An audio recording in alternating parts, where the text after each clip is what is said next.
ஹாய்ங்க, good morning.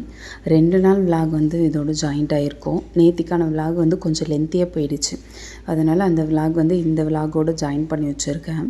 நெல்லிக்காய் juice போடலான்னு சொல்லிட்டு காயெலாம் வாங்கிட்டு வர போகும்போது கொஞ்சம் வாங்கிட்டு வந்துட்டேன். எப்போவுமே நான் இது வரைக்கும் அதை ஜூஸ் போட்டு குடிச்சதே இல்லை. சரி, முடியெலாம் கொஞ்சம் நல்லா வளரும், குடித்தா ரொம்ப நல்லாயிருக்கும், ரொம்ப ஸ்ட்ரென்த்து அப்படின்ற மாதிரிலாம் சொன்னாங்க. சரி, ஃபஸ்ட் டைமாக ட்ரை பண்ணி பார்க்கலாமே அப்படின்னு சொல்லிட்டு வாங்கிட்டு வந்தேன். அந்த பெரிய நெல்லிக்காய், அதுக்கப்புறம் ஒரே ஒரு துண்டு வந்து இஞ்சி வந்து கட் பண்ணி போட்டு, இந்த ஜூஸில் வந்து நம்ம ஏதாச்சும் சேர்த்துக்கணுன்னாலும் அது நம்மளோட விருப்பம்தான். கருவேப்பிலை, அதுக்கப்புறம் வந்து புதினா, சீரகம், மிளகுலாம் கூட ஜாயின் பண்ணிக்கிறாங்க. ஆனால் எனக்கு அதெல்லாம் வேணாம், சரி இஞ்சி மட்டும் போட்டுக்கலாம் அப்படின்னு சொல்லிட்டு போட்டேன். நல்லாயிருக்கும் போல் அப்படின்னு சொல்லிட்டு தான் பார்த்தேன். ஆனால் ஃபஸ்ட் டைம் குடிக்கிறதுனால என்னன்னு தெரில, எனக்கு அது குடிக்கவே முடியல. கொஞ்சம் தான் குடித்தேன். அதுக்கப்புறம் என்னால் அது குடிக்க முடியல. அதுக்கப்புறம் என் ஹஸ்பண்ட்கிட்டையுமே அவங்ககிட்டையுமே கொடுத்துட்டு, அவங்க லஞ்சுக்கு வந்தாங்க, அந்த டைமில் தான் பண்ணேன். நான் கொஞ்சம் முன்னாடியே சாப்பிட்டுட்டேன். ஏன்னா வந்து காலையில் சாப்பாடு நேற்று சாப்பிடல பார்த்தீங்களா, மதியம் தானே சேர்த்து சாப்பிட்டேன். அதனால் வந்து அவங்க லஞ்ச் டைமில் தான் வந்தாங்க. அவங்க கொடுத்தா எனக்குமே வேணாம் அப்படின்னு சொல்லிட்டாங்க. அவங்க ஃபுல்லாக சாப்பிட்டுட்டாங்க, இல்லைனா குடிச்சிருப்பாங்க போல். சரி, அது வேஸ்ட்டாக தான் போயிடுச்சு. கொஞ்சம் தான் குடித்தேன். சரி, நம்ம அதுக்கு நெல்லிக்காய் வந்து வெறுமனே சாப்பிட்டுருக்கலாம் போல். சும்மா வந்து நார்மலாக வந்து நெல்லிக்காய் சாப்பிட்றது வந்து நான் சாப்பிடுவேன். சரி, அதே மாதிரியே சாப்பிட்டுக்கலாம், வாங்கிட்டு வந்தது வந்து வேஸ்ட் பண்ண வேணாம் அப்படின்னு சொல்லிட்டு வச்சுட்டேன். அம்மா வந்து ஊரில் வந்து கோதுமை வந்து கொடுத்து அனுப்பிச்சாங்க. இதை நான் செகண்ட் டைம் காய வைக்கிறேன். ஃபஸ்ட் டைமே வந்து காய வச்சு அதை அரைக்கலை, அதை அப்படியே விட்டுட்டேன். காய வச்சது ஞாபகமே இல்லாமல் எடுத்துகிட்டு போயிட்டு வச்சு அதை மறந்துட்டேன். சரி, அது ஃபுல்லாக வந்து எறும்பு பிடிச்சிருச்சு. சரி, வெயில் ரொம்ப அதிகமாக காஞ்சது. அப்போ எடுத்துகிட்டு போய் நம்ம போட்டுக்கலாம், காய வச்சுக்கலாம். ரேஷன் கோதுமை தான் இது. நான் வந்து கடையில் வந்து 1 கிலோ வந்து வாங்கியிருந்தேன். அம்மா க்ளீன் பண்ணி கழுவி எல்லாமே எடுத்து கொடுத்து அனுப்பிச்சாங்க எனக்கு.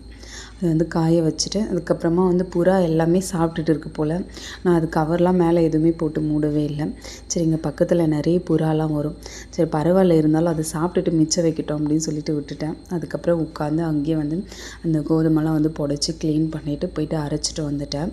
வரும்போது வெங்காயம், அதுக்கப்புறம் ஐஸ்கிரீம் இதெல்லாம் வாங்கிட்டு வந்தேன். குழம்பு வைக்கிறதுக்கு வெங்காயம் கம்மியாக இருந்தது, அதனால் வாங்கிட்டு வந்தேன். ரோஷன் மித்தி வந்து நான் போட்டு அந்த ஐஸ்கிரீம் எடுத்துட்டாங்க. நான் நார்மலாக வந்து ஒரு 10 ரூபாய் ஐஸ்கிரீம் வாங்குவேன், பிஸ்கட் மாதிரி நல்லாயிருக்கும் அது. சரி, அதே மாதிரி தான் இருக்கும்னு நினச்சி வாங்கினேன். இது அந்தளவுக்கு நல்லா இல்லை. அவங்களுமே சாப்பிட்டுட்டு பிடிக்கலாமா அப்படின்னு சொல்லிட்டாங்க. சரி, வாங்கிட்டு வந்தது வேஸ்ட்டாக ஆக்க முடியும். அதுக்கப்புறம் எல்லாமே வந்து கொஞ்சம் கொஞ்சம் வச்சு சாப்பிட்டுட்டோம். கோதுமை வந்து ஃபுல்லாக வந்து அரைச்சிட்டேன். நான் அங்கேருந்து மூடியே எடுத்துகிட்டு வந்ததுனால ஃபுல்லாமே வந்து தண்ணி விட்டுடுச்சு. டிஷ்யூ வச்சு அதை எல்லாத்தையும் தொடச்சி வச்சுட்டு வேறு பாத்திரத்தில் போட்டு கூட நான் அதை ஆற வைக்கல, அப்படியே திறந்து விட்டுட்டேன். நைட்டு தூங்கும் போது எடுத்து காய வச்சுக்கலாம், மூடி வச்சுக்கலாம் அப்படின்னு சொல்லிட்டு விட்டுட்டேன். சப்பாத்தி வந்து ரெடி பண்ணேன். ரொம்ப சூப்பராக இருந்தது. நம்ம கடையில் வாங்கி சப்பாத்தி ரெடி பண்ணுறதை விட வீட்டில் செய்கிறது ரொம்ப நல்லா இருந்தது. அவங்களுமே வந்து சொல்லியிருந்தாங்க, சப்பாத்தி வந்து ரொம்ப சாஃப்டாக இருக்குது இன்றைக்கி அப்படின்னு சொல்லிட்டு. சப்பாத்தி பண்ணிவிட்டு அதுக்கப்புறம் முட்டை வந்து கிரேவி மாதிரி பண்ணிக்கிட்டேன். அதை வச்சுட்டு ஒரு 4 முட்டை வச்சு கிரேவி பண்ணிட்டேன். அடுத்த நாள் மீந்தாலும் சாப்பிட மாட்டோம் அப்படின்னு சொல்லிட்டு நைட்டே வச்சு சாப்பிட்டுட்டோம். அவங்க சாப்பிட்டு முடிச்சதுக்கப்புறமா வந்து நான் வெளியில் நின்று கொஞ்சம் நேரம் உட்காந்து சாப்பிட்டுட்டு இருந்தேன். இப்போல்லாம் என்னன்னு தெரியல, வெயில் டைமில் வந்து காற்று ரொம்ப நல்லாயிருக்கு. வெளியில் வந்து அவ்வளோ சில்லுன்னு இருக்குது. நம்ம வீட்டுக்குள்ளே இருக்கிறத விட வெளியில் வந்து கொஞ்சம் நேரம் உட்காந்து அவ்வளோ நல்லா இருக்குது. அதுக்காகவே நைட்டு வந்து வெளியில் வந்து இப்போல்லாம் கொஞ்சம் கொஞ்சம் சாப்பிட ஸ்டார்ட் பண்ணியாச்சு. நெக்ஸ்ட் டே வந்து ஒரு 6 மணிக்கு தான் எழுந்திரிச்சேன். இன்றைக்கி வந்து காலையில் எழுந்திரிச்சோடனே கோலம் போட்டுக்கலாம் அப்படின்னு சொல்லிட்டு கொஞ்சம் நேரம் வந்து வெயிட் பண்ணிகிட்டு இருந்தேன். ரொம்ப ரொம்ப சில்லுன்னு இருந்தது. வீடு ரொம்ப அனலாக இருக்கும். அந்த சில்னஸ்க்காகவே வந்து ஒரு 10 நிமிஷத்துக்கு மேலே நின்றுட்டு இருந்தேன். காலையில் அந்த சூரியன் வந்து அவ்வளோ அழகாக தெரிஞ்சுது.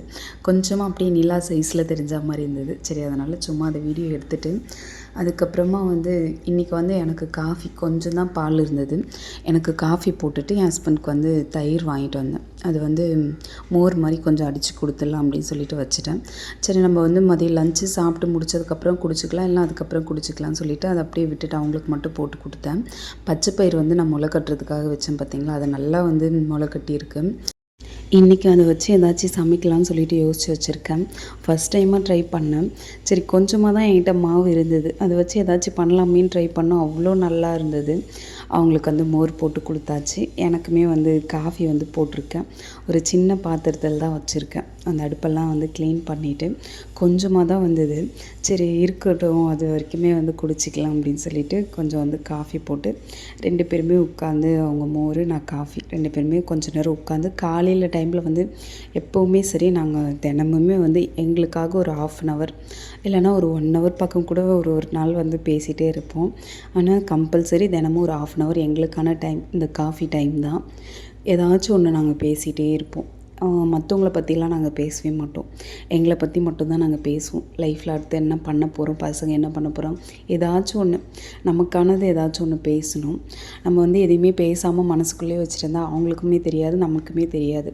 இந்த மாதிரி காஃபி குடிக்கிற டைமில் நம்ம பேசும்போது ஒருத்தருக்கு ஒருத்தர் நம்ம என்ன யோசிக்கிறோம், என்ன பேசுகிறோன்றது எங்களுக்கு நல்லா தெளிவாக தெரிஞ்சிடும். யார் எங்களை பற்றி என்ன கேட்டாலும் நாளைக்கு இதை தான் பண்ண போகிறோம், இன்றைக்கி இதை தான் செஞ்சோம் அப்படின்ற மாதிரியே சொல்லுவோம். ஏன்னா நாங்கள் அதிகமாக பேசிக்கிறோன்றதுனால அது வந்து எங்களுக்கு ரொம்பவே கனெக்டடாக இருக்கும். துணி வந்து நைட்டே வந்து துவைச்சி வச்சுருந்தேன். அந்த துணி எல்லாத்தையும் எடுத்துகிட்டு போய் காய வச்சுட்டேன். காஃபி குடிச்சிட்டு நான் வந்து என்னோடய வேலையை பார்க்க வந்து ஸ்டார்ட் பண்ணிவிட்டு அவங்க வந்து மோர் குடிச்சிட்டு அவங்களுமே வந்து ஆஃபீஸ் கிளம்பி போயிட்டாங்க. இன்றைக்கி வந்து ரொம்ப லேட்டாக தான் வந்து கோலமே போட்டேன். சரி வந்து பொறுமையாக வந்து கோலம் போட்டுக்கலாம், எந்திரிச்சதே டைம் ஆகிடுச்சு. குட்டியாக வந்து ஒரு கோலம் போட்டுட்டு அது வந்து எனக்கு போடவே தெரியாது, குட்டியாக தான் இருக்கும், அந்த கோலம் போட தெரியாது. சரி அது ஒரு பேப்பரில் எழுதிட்டு அந்த பேப்பரில் வந்து போட்டுட்டு அதுக்கப்புறம் அதை பார்த்து போட்டேன். அதுக்கப்புறம் கொஞ்சம் நல்லா வந்துருச்சு. வேர்க்கடலை வந்து உரித்து க்ளீன் பண்ணி வச்சுட்டேன். இன்றைக்கி வந்து வேர்க்கடலை சட்னி தான் ரெடி பண்ணலான்னு இருக்கேன். இன்றைக்கி வந்து வேர்க்கடலை வந்து கொஞ்சம் அதிகமாகவே போட்டிருக்கேன். எனக்கு சட்னிக்கு வேணும், அதுக்கப்புறம் ஊறுகாய்க்குமே வேணும். நைட்டு வச்ச பழைய சாதம் இருந்தது. வெயில் டைம்ன்றதுனால கொஞ்சம் சாப்பாடு எக்ஸ்ட்ரா வச்சு அந்த பழைய சாதம் வச்சு சாப்பிட்டுப்போம். அதுக்காக 2த்துக்குமே வேணுன்றதுனால கொஞ்சம் நிறைய போட்டுட்டு காஞ்ச மிளகாய் வந்து அதோடவே போட்டு வறுத்துருக்கேன். காஞ்ச மிளகாய் வந்து இதோடு போட்டு வறுக்கும் போது நம்மளுக்கு வந்து அந்த பச்சை வாசனைலாம் எதுவுமே வராது. அதுக்காகவே வந்து காஞ்ச மிளகாய் வந்து இந்த பாத்திரத்தில் இந்த கடாயில் போட்டு வறுத்துட்டேன். ராகி மாவு என்கிட்ட கொஞ்சம் தான் இருந்தது. அவ்வளோதான், வாங்கிட்டு வந்த மாவு ஃபுல்லாக தீர்ந்து போயிடுச்சு. பச்சை பயிறு முளை கட்டி வச்சுருந்தேன் பார்த்தீங்களா, அது ஒரு 2 பொடி போட்டு அரைச்சிட்டேன். இது நல்லா இருக்குமா என்னன்னு தெரில, ஒரு டவுட்டாக தான் எனக்கு தோணுச்சு. சரி ராகி மாவு தோசை ஊற்றுறேன்னா எப்போவுமே வந்து கொஞ்சம் ரவை போட்டுப்பேன், அரிசி மாவு கொஞ்சம் போட்டுப்பேன். இந்த டைம் சரி பச்சை பயிறு தான் இருக்குது, நம்ம போட்டு தான் பார்ப்போமே. இந்த பசங்க சாப்பிட மாட்டேங்கிறாங்க. சரி அவங்களுக்கு வந்து ஃபஸ்ட்டு ராகி தோசையை அவங்க வந்து சாப்பிட்றதுக்கு பிடிக்கலனாலும் பரவாயில்ல, அதை செஞ்சு கொடுத்து இப்போ பழகிட்டாங்க. அதுக்காக வந்து நம்ம இதை பச்சை பயிர் வந்து இதோடு சேர்க்கும் போது அவங்களுக்கு தெரியாதில்ல, அதனால் சேர்த்து எப்படியாச்சும் கொடுத்துடலாம் அப்படின்றதுனால போட்டு அரைச்சி செஞ்சது தான். வேர்க்கடலை வந்து எனக்கு உடனே வந்து சட்னி அப்போவே வேணுன்றதுனால நான் என்ன பண்ணேன், மண்சட்டியில் போட்டுட்டு அதை நல்லா வந்து மத்து போட்டு அதை கொஞ்சம் தேய்ச்சி விடும்போது கொஞ்சம் நம்மளுக்கு பளிச்சுன்னு விட்டுரும், அந்த தோலெல்லாம் கொஞ்சம் சீக்கிரமாக போயிடும். எனக்கு டைம் இல்லாத போது இந்த மாதிரி வந்து மண் சட்டியில் போட்டு ரெடி பண்ணிப்பேன். வேர்க்கடலை தோல் வந்து இந்த அளவுக்கு இருந்தால் போதும். ரொம்ப வந்து பளிச்சுன்னு போகிற அளவுக்குலாம் நான் வந்து எப்போவுமே வந்து வேர்க்கடலை சட்னி ஊறுகாய்லாம் எடுக்க மாட்டேன். ஓரளவுக்கு தோலோடு சேர்த்துப்பேன். காஞ்ச மிளகாய் அதுக்கப்புறம் வந்து பூண்டு போட்டு அரைச்சிட்டேன். இந்த தோசை வந்து 3 தோசை ஊற்றினா நான் அடுப்பு சிம்மில் இருக்கிறது கவனிக்கவே இல்லை. ஏன் இந்த தோசை ஒழுங்காக வரலன்னு பார்த்துட்டே இருக்கேன். அதுக்கப்புறமா தான் சரி அடுப்பை பார்த்தா வந்து சிம்லேயே இருக்குது, கொஞ்சம் ஃபாஸ்ட்டாக வச்சு அதுக்கப்புறம் வந்து தோசை சூப்பராக வந்தது. இந்த நல்லா இல்லாத தோசையை நான் தான் சாப்பிட்ணும். வீட்டில் வந்து சும்மா லைட்டாக கருகிட்டு இருந்தால் கூட அந்த தோசை யாரும் சாப்பிட மாட்டாங்க. இது வந்து கொஞ்சம் வந்து சரியாகவே வரல, அதனால் சாப்பிட்றதுக்கெலாம் வாய்ப்பே இல்லை, நம்ம தான் சாப்பிட்ணும்.